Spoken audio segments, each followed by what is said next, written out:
Assalamualaikum warahmatullahi wabarakatuh. Selamat sore penonton semuanya. Jumpa pertama kali ya di sini. Di sini kami tentunya akan membahas sebuah materi yang berjudul tentang ketatausahaan dinas pendidikan. Di sini akan disampaikan oleh rekan saya yang kebetulan ini kami satu universitas. Namun angka baiknya berkenalan terlebih dahulu ya. Sebelumnya perkenalkan, saya Eko Susilo sebagai moderator yang akan memandu jalannya bincang-bincang sore pada kesempatan kali ini. Nah, untuk moderator saya akan memandu dari awal kegiatan ini berlangsung sampai nanti kegiatan berakhir. Dan narasumber kami yang hadir pada sore hari ini, kita harus berkenalan terlebih dahulu ya. Siapa mas yang pertama? Baik, perkenalkan, nama saya Erdiano Adila Suryadinata dari mahasiswa Universitas Negeri Malang, Fakultas Teknik, Departemen Teknik Mesin, Program Studi S1 Pendidikan Teknik Otomotif. Baik, untuk selanjutnya ada rekan saya. Baik, terima kasih Mas Erdiano. Perkenalkan, nama saya Ahmad Hani Saksono dari Teknik Mesin, Prodi Pendidikan S1 Pendidikan Teknik Otomotif, Mas. Kami satu prodi ya, saya sendiri Eko Susilo, juga dari S1 Pendidikan Teknik Otomotif. Ya, lanjut mas. Nah, di sini narasumber menjelaskan tentang ketatausahaan dinas pendidikan mengambil dari rujukan mana mas Tani? Ya, yang saya kutip ya Mas, Ya. rujukannya dari sumber bahan pembuatan presentasi ini dirujuk dari buku Educational Management Ayo ya. yang dibuat oleh Priyadi Surya MPD. Oh, jadi nanti materi yang akan kita bahas pada sore hari ini dirujuk dari sebuah sumber buku yang berjudul Educational Management yang dibuat oleh Priyadi Surya Magister Pendidikan. Nah, ini anggota penyaji yaitu kami yang hadir pada kesempatan sore hari ini yang sudah berkenalan tadi. Nah, kemudian di sini kita hadir di sini tentunya memiliki tujuan yang akan dibahas ya Mas ya. Untuk tujuannya itu apa Mas Erdi? Pertama. Baik, untuk tujuan yang pertama yaitu untuk menjelaskan apa yang dimaksud dengan ketatausahaan dinas pendidikan. Untuk tujuan yang kedua yaitu untuk mengetahui bagaimana proses ketatausahaan di dinas pendidikan. Jadi tujuan yang pertama kita di sini adalah narasumber akan menjelaskan apa yang dimaksud dengan ketatausahaan dinas pendidikan. Kemudian poin nomor 2 kita sama-sama belajar untuk mengetahui bagaimana proses ketatausahaan dinas pendidikan. Wah, sangat bermanfaat sekali ya. Lanjut apa lagi mas?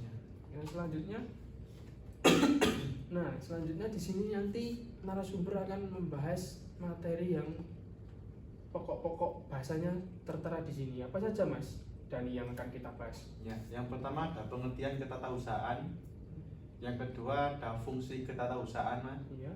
Dan yang terakhir yang ketiga tata cara ketatausahaan dinas pendidikan. Oh, jadi ada 3 ya teman-teman.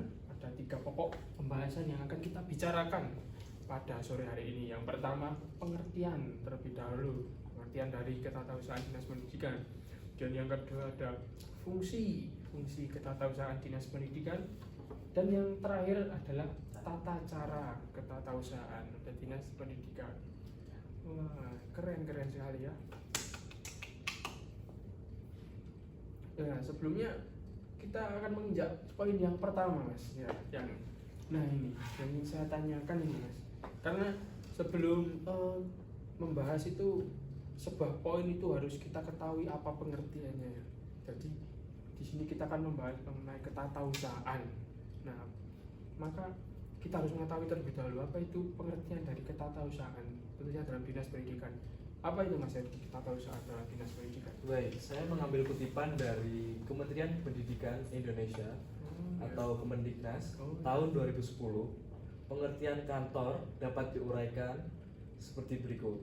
Jabatan dapat diartikan sebagai kewajiban atau fungsi kantor pusat atau ruang tempat seseorang dan stafnya menjalankan kegiatan bisnis utama, jasa, pekerjaan dilakukan untuk suatu wilayah tertentu atau tempat yang digunakan sebagai pusat ketatausahaan tempat kerja.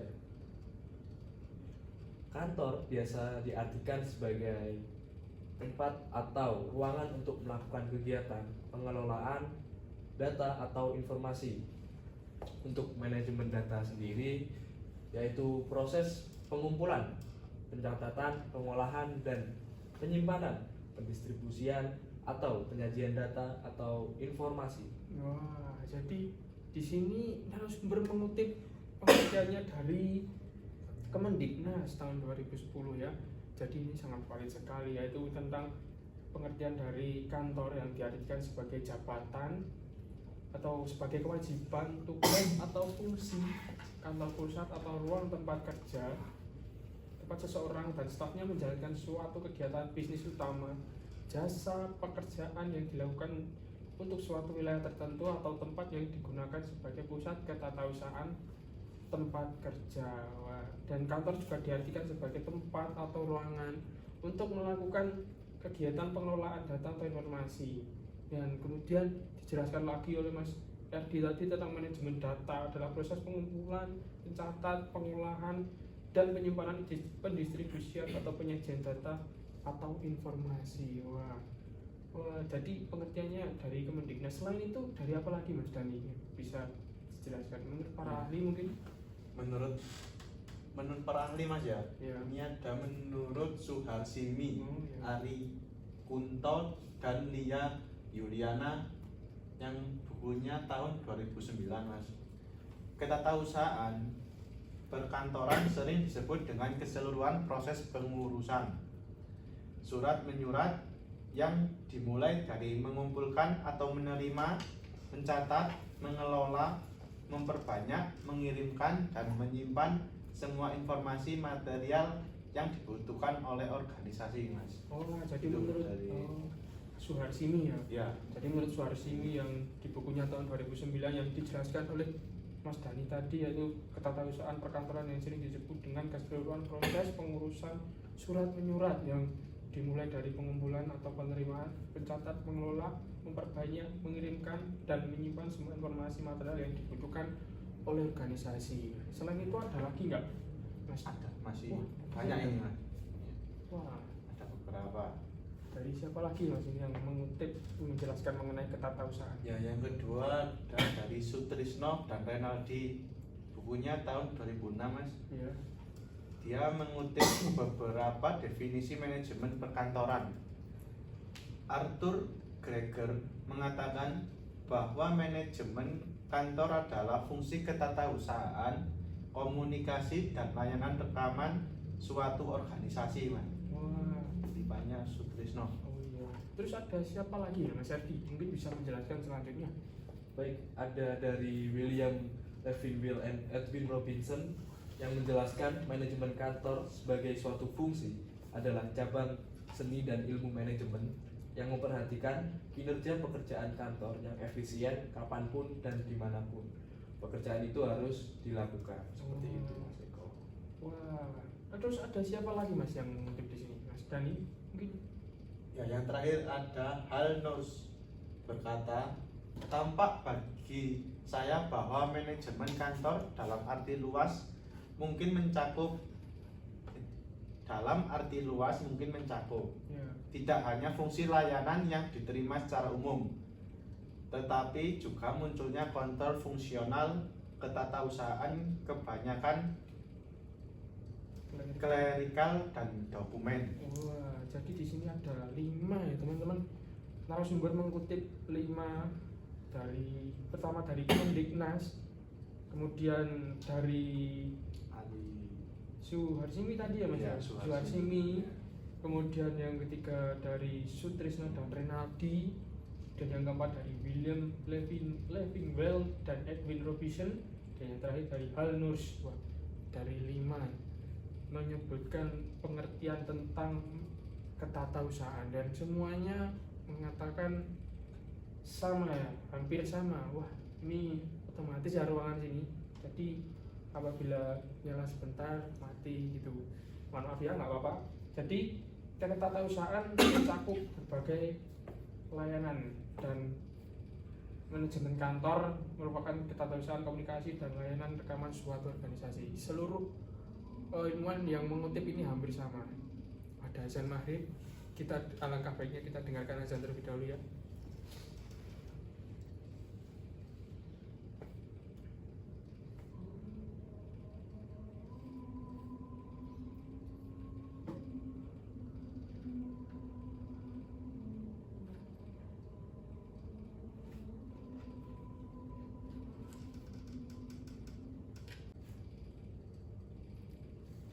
Ya, kami lanjut lagi ya.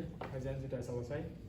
Di sini akan lanjut pembahasan mengenai fungsi ketatausahaan dari dinas pendidikan. Ada apa aja Mas Ardi fungsinya?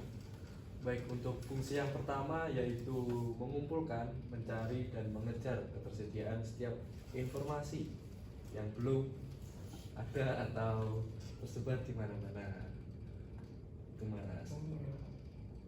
Untuk fungsi yang kedua yaitu menulis, mengaplikasikan berbagai alat tulis pada bukti-bukti yang diperlukan agar terwujudnya tulisan dapat dibaca, dikirim, atau disimpan. Untuk fungsi yang ketiga yaitu mengolah, kegiatan melakukan pembuktian dengan maksud menyajikan dalam bentuk yang lebih bermanfaat atau lebih jelas guna.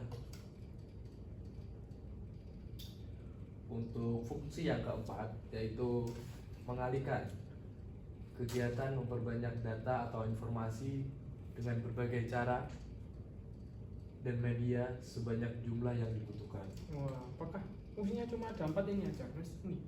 Ada lagi. Oh, ada lagi. Ini yang terakhir.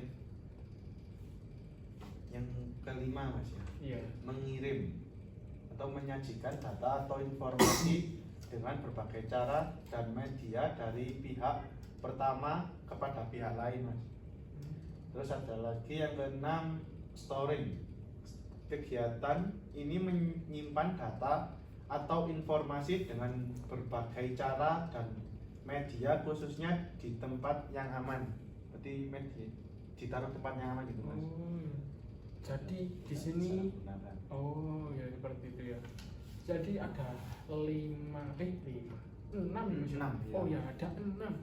Ada 6 fungsi ketatausahaan dalam dinas pendidikan. Yang pertama mengumpulkan, yaitu mencari dan mengejar ketersediaan setiap informasi yang belum ada atau tersebar di mana-mana. Iya. Yaitu mencari informasi terlebih dahulu seperti itu. Kemudian yang kedua menulis ya Mas tadi ya. Menulis. Iya, menulis. Yaitu mengaplikasikan berbagai alat tulis pada bukti-bukti yang diperlukan agar terwujudnya tulisan yang tentunya dapat dibaca dan disimpan. Kemudian yang ketiga mengolah, kegiatan melakukan pembuktian dengan maksud menyajikan dalam bentuk yang lebih bermanfaat atau lebih jelas guna. Dan yang keempat mengalihkan, kegiatan memperbanyak data atau informasi dengan berbagai cara dan media sebanyak jumlah yang dibutuhkan. Dan fungsi yang kelima ini mengirim ya Mas ini ya? Iya, mengirim, menyajikan data informasi. atau informasi dengan berbagai cara dan media dari pihak pertama ke pihak yang lain, begitu ya Mas ya? Kemudian ada storing nih poin yang terakhir, kegiatan menyimpan data dan informasi dengan berbagai cara dan media khususnya di tempat yang aman. Wah, jadi ada 6, mohon maaf saya lupa terus ada 6 fungsi ketatausahaan dinas pendidikan. Semoga kita dapat mengetahui 6 fungsinya teman-teman ya yang menonton video ini. Mungkin apa yang kita bahas selanjutnya Mas setelah fungsinya? Ada penyelenggaraan ketatausahaan jabatan yang efektif Mas. Wah, apa aja itu Mas? Sepertinya banyak sekali yang dibahas ya. Mungkin Mas Erdi dulu nanti menjelaskan. Baik, untuk poin yang pertama yaitu prinsip perencanaan kerja. Apa sih prinsip perencanaan kerja? Yaitu pekerjaan harus direncanakan dengan baik. Tanpa rencana yang baik, kita tidak akan mencapai hasil yang seperti yang diharapkan. Seperti itu. Dan apa lagi Mas? Untuk yang kedua, prinsip pengorganisasian kerja. Pelaksanaan pekerjaan telah ditata dengan baik, artinya bagian tugas sudah jelas dan jadwal pelaksanaan sudah dipersiapkan dengan baik.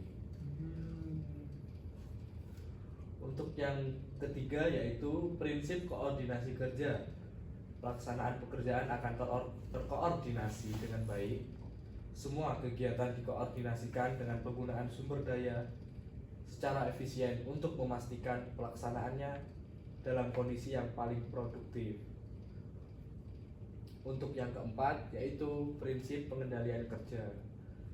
Pekerjaan dapat dijamin terlaksana dengan baik apabila penerapan pengendalian intern dalam pekerjaan tumbuh dan berkembang dengan baik. Seperti itu. Ada 4. Apakah ada lagi Mas? Ada lagi, Mas. Oh, ada lagi. Apa itu Mas?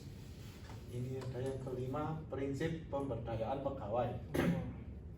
Jabatan pimpinan harus mampu mengembangkan kemauan dan kemampuan bawahan agar termotivasi secara internal dan mampu menerima pendelegasian pelaksanaan pekerjaan dengan hasil yang baik.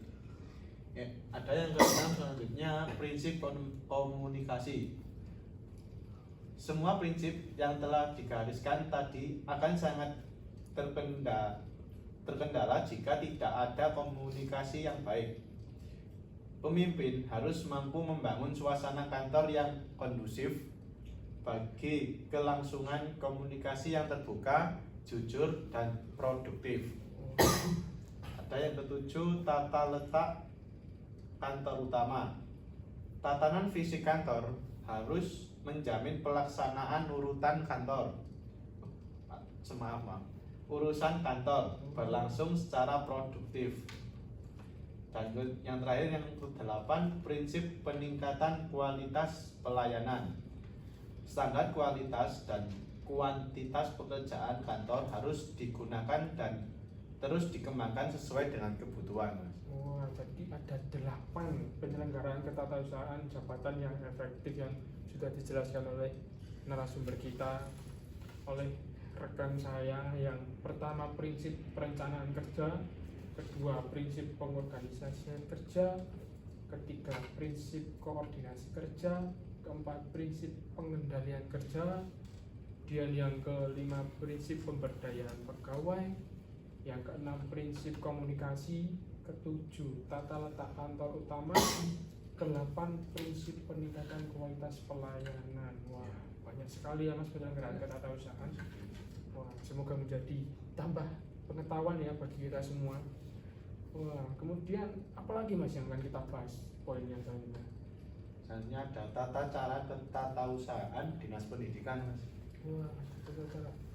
Gimana Mas? Menurut Ya. Mills ya ini Ya. yang dikutip.